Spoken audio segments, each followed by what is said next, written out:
সেই জায়গার মধ্যে তাদের দলীয়করণ অর্থাৎ তাদের মনোনীত লোকদেরকে বসায় নাই, এরকম করে আমার জানার মধ্যে জায়গা নাই। এখনো তো তারা সব জায়গা থেকে সরে নাই, এখনো তো তারা জায়গায় বসে আছে। যখন তারা সুযোগ পাবে তখন কিন্তু তারা আবার কাস্টিমের মতো মাথা বের করবে। এখন আমাদেরকে সুন্দর পরিবেশ তৈরি করার জন্য আমাদের সতর্ক অবস্থায় পা বাড়াতে হবে, কথা ঠিক না? আজকে আমি বলবো নির্বাচন আমরাও চাই, বাংলাদেশের সব রাজনৈতিক দলও চায়, কিন্তু কখন কোন সময় কিভাবে হবে। অন্তর্বর্তীকালীন সরকার তারা বলেছে 26 জুন পর্যন্ত, ডিসেম্বর থেকে 25শে ডিসেম্বর 26শে জুন এর ভিতরে আমরা জাতীয় নির্বাচনটা করব।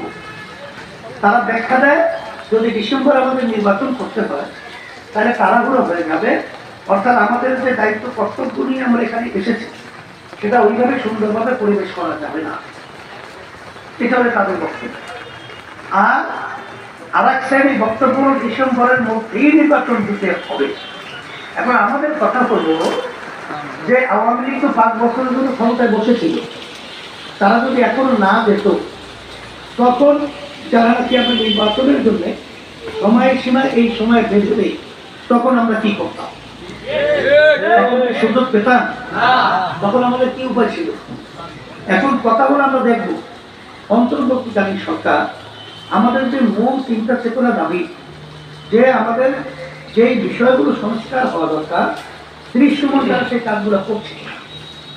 এরপরে আমাদের যারা নাকি খুনি টাকা পাচারকারী তাদের বিচারের ব্যাপারে তাদের কার্যক্রমটা দৃশ্যমান করছে কিনা, যদি না হয় তখন আমরা সবাই একত্রিত হব যে আপনাদেরকে যে জন্য আমরা ওখানে দায়িত্ব দিয়েছিলাম আপনারা দায়িত্ব পালন করতে ব্যর্থ হয়েছে কেন?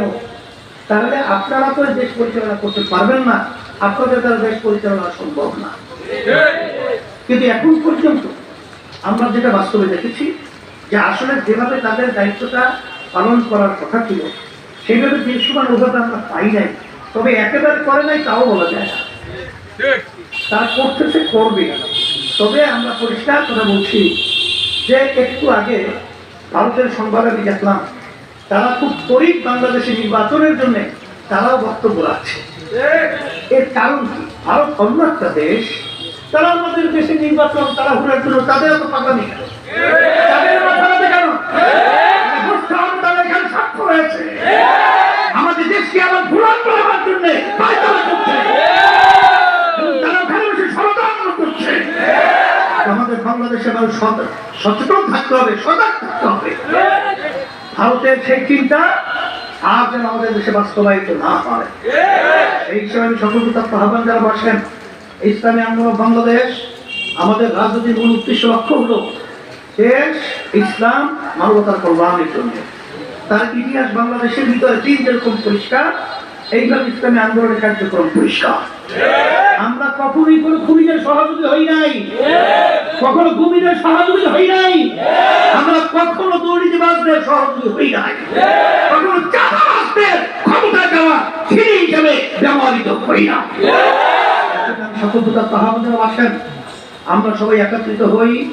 বারবার আমরা ধোঁকা খেয়েছি, হাদিসের মধ্যে আসছে আল্লাহ রাসূল সাল্লাল্লাহু আলাইহি ওয়াসাল্লাম বলেছেন মুমিন দ্বিতীয়বার পাশার গর্তে খায় না।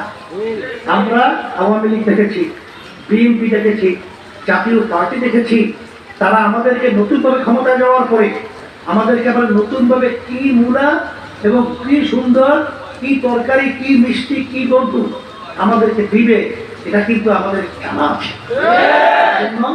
আমি বলবো আল্লাহ রাব্বুল আলামিন বলেছেন যে জাতি নিজেদের ভাগ্যের পরিবর্তন না করে সে জাতির ভাগ্যের পরিবর্তন আমরা করি না, এই জন্য আমাদের পরিবর্তনের জন্য ক্ষেত্র তৈরি হয়েছে, এখন ইসলামের পক্ষে মাঠ তৈরি হয়েছে। আমরাও আশা করতেছি, চেষ্টা করছি ইসলামের পক্ষে যেন আমরা একটা বাক্স পাঠাতে পারি। আল্লাহ রাব্বুল আলামিন আমাদের সকলকে এই দেশ ইসলাম মানবতার কল্যাণের জন্য কাজ করা এবং সহযোগিতা এবং আমাদের সকলকে উদাত্ত আহ্বান জানাচ্ছি ইসলামী আন্দোলন বাংলাদেশের ছায়াতলে আপনাদেরকে আমি আহ্বান জানিয়ে আমার আলোচনা শেষ করছি। রব্বানা আতিনা ফিদ দুনিয়া হাসানাহ